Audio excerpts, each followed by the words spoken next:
Hey everyone, Wolf Lord Rho here. Before we begin today and kick off our Salamanders week, there was of course some big reveals over the weekend with Warhammer Day. Now, normally I would do an upload talking about them all and giving my reaction and thoughts, but today I really just want to stay dedicated to the Sons of Vulcan. However, I've just got to quickly mention my man, the Stormlord, Imhotep. The man, or Necron I guess, who opposes the Silent King, is getting his makeover. And what an upgrade it is. As much as I loved seeing the reveals for my beloved Bretonnians, it was Imhotep who stole the show for me. You know I love his storyline resistance against the Silent King, and I am very happy to see him getting this update. I will absolutely be getting this guy to lead my Sortek dynasty. What a great little update this is, honouring the model of old, the same pose and poise, yet just updating him in line with the sculpts of today. He's got a bit more of that longer Silent King-esque face going on, and a bit more of a cool flowing cloak with the scarabs crawling all over it, which is a nice little touch, and simply just a sculpt deserving of the Pharaoh of the Sortek dynasty, the main opposition to the Silent King. And so far it appears he most certainly hasn't bent the knee yet either, so I'm excited and hopeful to see where that storyline is going to go. However, as always, head over to the Warhammer community website to check out all the weekend's reveals if you missed the stream, as there was a bunch more, including some great new looks at the new Bretonnian lineup. However, with that out the way, on to today. And today we begin our Salamanders focused week by discussing the chapter's relationship with its people. Spoiler warning to begin, as the events we're discussing today are from the Warhammer 40k novel Firedrake by author Nick Kyme. As always, I really recommend you read the stories for yourself first without spoilers, as that's the best way to enjoy the lore for yourself. But with that said, let's just jump straight in. As all the Astartes take after their Primarchs in the ways of war, so too do they take on the natures of their fathers. For the Sons of Russ, the lust for life and sense of adventure. For the Sons of El Johnson, the stoic, reserved, suspicious demeanour. And for the Sons of Vulcan, as we know, they inherited his compassion, his care and love for the people of mankind. It's hard to argue with this in mind. The Sons of Vulcan aren't the paragon of what the Astartes are meant to be, or at least perhaps what they should be, because the Salamanders Chapter truly embrace their role as defender of the people. Unlike so many of their Space Marine kin, the Salamanders would never sacrifice a human population for a strategic advantage, or even an outright victory. The mere notion is inconceivable, completely beyond the chapter's comprehension, as it would be their fathers.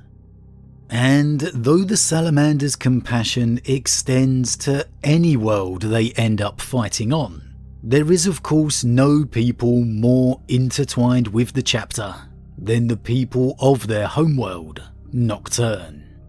Most famously, the Salamanders even live amongst their people, with only the veterans of the First Company, the Firedrakes, remaining permanently within its fortress monastery, which is actually located upon Prometheus, the moon of Nocturne. And I don't know about you, but I've always wondered quite how this worked. Because, you know, I'd hardly expect it to be a salamander living next door, who you see mowing his lawn on a Sunday morning, for example. As hilarious an image as that would be. And we actually received an interesting reference to the salamanders living amongst their people within the novel Firedrake, which is actually the second book in the Tome of Fire trilogy. How there are actually chapter bastions upon Nocturne within its few permanent cities. Beyond the gate, the rest of the chapter bastion beckoned. This was Hesiod, one of the sanctuary cities of Nocturne. Here, in the dark halls of its chapter bastion, the salamanders could gather and train. Many of the Fireborn lived outside of its coal-black walls amongst the people. Here, they would inspire with their example, learn humility and self-sacrifice from those who lived it every day of their lives. Some in the chapter, those of vaunted rank or with closed minds, believed that to associate with the human populace was to encourage their weaknesses to grow in the Astartes. That by living amongst the native Nocturnians, they were somehow brought low when their purpose was to elevate. Tushan, regent and chapter master, did not hold that view. Now, the chapter having bastions within the sanctuary cities makes sense. Obviously, the marines of the chapter would still need to train, and it wouldn't be practical to keep travelling to and from Prometheus. So the daily duties of a salamander are not necessarily different from any other chapter. The salamanders could simply return to the bastion to perform or undertake the duties necessary. And even in more militaristic terms, if there's no fortress monastery on Nocturne itself, having smaller fortresses within the cities is logical. I also found the line, "Many of the Fireborn lived outside of its coal-black walls, amongst the people," intriguing too. Many. So not all the salamanders lived totally amongst its people. Some obviously remain within these bastions, or maybe elsewhere. And that's a nice revelation, as though when you think about it, it's common sense. When you hear the salamanders live amongst the people, a part of you naturally kind of assumes it means all of them, every single one. But at least from this terminology, not all of them do. There's a particular difference between many and most after all. Though I guess even the bastions could count that way, located and immersed within the sanctuary cities as they are. In the same kind of vein, it's revealing to see that some salamanders disagree with this idea too. Some in the chapter, those of vaunted rank or with closed minds, believed that to associate with the human populace was to encourage their weaknesses to grow in the Astartes. Again, of course, not all salamanders would think alike, no different from any other chapter. But such is that reputation of Vulcan's legacy. Again, you do kind of lump the whole chapter together. Assume that they are all the same, a chapter of mini Vulcans running around. But as ever, it's not so straightforward. However, Tushan disagreeing with those doubters is no surprise considering his reputation. However, the description does continue. Everything a salamander needed was in the chapter bastion. Apothecarian and gymnasia provided for the body, solitaria and oratoriums for the spirit, lectorums and librariums for the mind. Armoriums contained weapons and battle cages for training. The refectories offered repast and a place to convene. They were seldom used. Serfs and brander priests trod these lonely corridors. The salamanders were out in the sanctuaries and beyond, on the plains and the deserts, plying the seas and ranging the mountains. Nomadic and solitary was how many of the Fireborn lived their lives away from the fires of battle. yearning again to return to the anvil of war and be tested. But they loved their people dearly. No other chapter, Tushan was sure, had such a close link to its charges as the Sons of Vulcan. It was something the Regent took great pride in and reminded his warrior brothers of regularly. So this is too quite intriguing to hear. Even with the Bastions having everything a Marine would need, apothecarian, training halls, librarius, armory, refectories, it appears the facilities remain largely unused, or certainly at least not busy, even with not all the salamanders out amongst the cities. So should that mention of many indeed be most? As this following description very much seems to reinforce the fact that the salamanders are indeed out upon the world. While it does mention some within the sanctuary cities, its populace, it makes clear some are living those solitary lives out within its deserts and other nomadic regions. So again, a little more diverse brotherhood of opinions than you may have previously expected. All again reinforced by that aura of Tushan, the chapter master clearly committed to his Primarch's way of thinking and believing. Tushan wants his chapter to be one with the people, with the world. As the Primarch willed it, so will he. And it's that strong commitment, that strong leadership and guidance that really helps you understand where that strength and heart comes from with the chapter, the Sons of Vulcan. And though that's a small brief line, even that gives you a sense of understanding on why Tushan is so well respected, even outside the chapter, why he has earned the respect, and more importantly friendship, of the likes of Dante, who clearly sees the values within and without. So we have a chapter master dedicated to his people, urging his men to spend time within its populace, many heeding those words and doing just that, some literally within the sanctuary cities, others embracing the nomadic lifestyle, the embrace of Nocturne itself. However, it's the next passage that reveals the real hub of the Bastions, the true location and source of most of the chapter's time. Only the forges, the hot and smoke-shrouded catacombs below the rocky foundations of the chapter bastions, saw frequent use. Here, the salamanders practice their art. Here, they express their craft and lore over anvils and the heat of burning coals.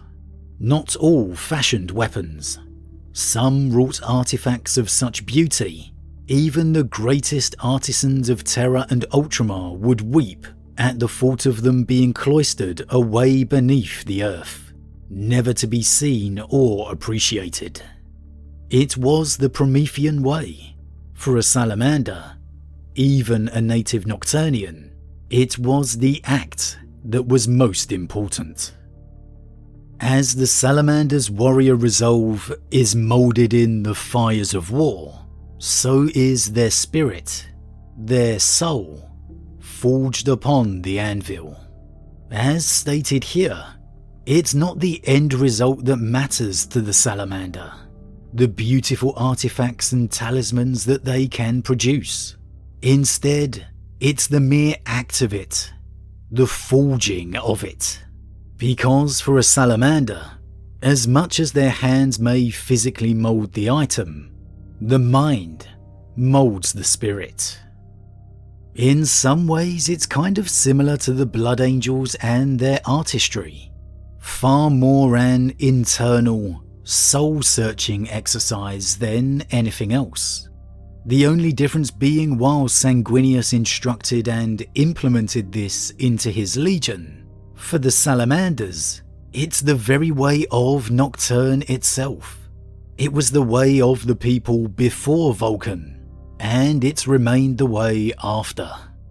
Maybe this, far more than anything else, highlights why, despite their almost demonic appearance, the Fireborn, the Sons of Vulcan, are arguably the most human of all the chapters. Because the very nature of their world, the heart of their people, remains embedded within them. While other chapters honour the traditions of their world, the almost meditative, soul-searching of the Salamanders upon the Forge ensures they remain bound to the principles of Nocturne on a daily basis.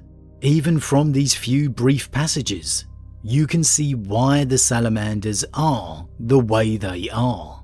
Yes, there are varied opinions amongst its Marines, as there would be in any walk of life or organisation, yet it's the practices of Nocturne itself that unites them all, that keeps them bound, connected. When you see a world so vital almost to a chapter's makeup, or legions as it was then, it does kind of add credence to the Emperor planned the scattering theory. Although I've never been one to believe it myself, can you imagine the Salamanders without the influence of Nocturne? It's really hard to fathom. You can't help but think it had to be planned, that each Primarch was surely intended to end up where they did. But did the Emperor plan the Primarch's legions in accordance of their future lives, or simply foresee a possible future of them upon these worlds, and so adjusted accordingly? The never-ending question. But I digress. Their bastions within the cities provide everything an Astartes would need, and yet the chapter is given the freedom to act as they choose. Some truly live amongst its people, others a more nomadic lifestyle amongst the wilderness, and it's a revealing glimpse into the reality of life for the chapter, with some even outright opposing the close ties to humanity, the population.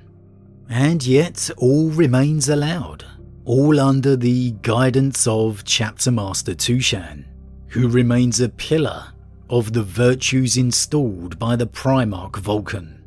Yet he doesn't force or order his way of thinking either. As ever with the way of Nocturne, it's down to the individual to find his way within the fires of the Forge, upon the anvil. While other chapters spend their time perfecting the art of war, the Salamanders spend their time searching within. And this whole varied way of life, the traditions of Nocturne and the integration of the chapter, is why you see a Salamanders chapter today virtually no different from the Legion it used to be, even after 10,000 years. Because for all that warrior aspect of the Astartes, Vulcan wanted there to be more. And for me, that success is entirely down to how well he integrated his then Legion with his homeworld. How rather than keeping them apart, he immersed them together. But as always everyone, what do you think? When it comes to the chapter's life upon the homeworld, are you surprised how close those bonds remain today? Do you feel Vulcan would be proud of the chapter as it has become? With the chapter bastions within each of the sanctuary cities, do you think this is actually a better way for a chapter to be integrated within their homeworld? Or perhaps conversely, do you feel the Salamanders are too integrated with their people? Is having a chapter dispersed across the world, rather than in the main fortress monastery, a mistake? Could there even actually be evidence of this with the first company, the Firedrakes, remaining there permanently? And are you surprised to hear that some salamanders feel this way of life is a mistake? That in some ways it weakens the chapter? Does Tushan have the right method in allowing these beliefs, yet guiding his chapter against it, in remaining true to his Primarch's legacy? Or maybe should he have a firmer rule? As always everyone, leave your thoughts in the comments below. Huge thank you to all my subscribers, your support truly means a lot to me, it really does. If you're new, please consider subscribing to help the channel grow. And if you enjoyed this particular vid, then why not drop a like on it too. But with that said, I am off, and I'll see you all again tomorrow as Salamanders Week continues.